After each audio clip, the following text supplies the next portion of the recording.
this is Shauna of the Shauna Method, and I am sharing a travel tip and travel organizing tip. And this one is primarily for people who are staying in hotels. When you travel in a hotel, usually in the closet, there is a hanger that has a laundry bag, a plastic laundry bag, along with an order form. This is mostly for the more upscale hotels. And this is if you wanted to have some clothing laundered while you are staying in their hotel. But one thing you can do is use those plastic bags to collect your dirty laundry.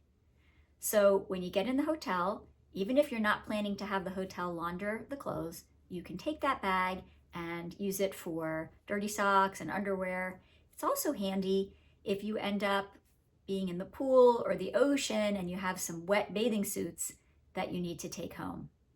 You can pack plastic bags into your luggage, but if you think I'm never going to remember that, keep in mind that you might be able to get a usable plastic bag from the closet, and that'll make your luggage stay sort of organized, and you can take that bag right to your laundry area when you get home.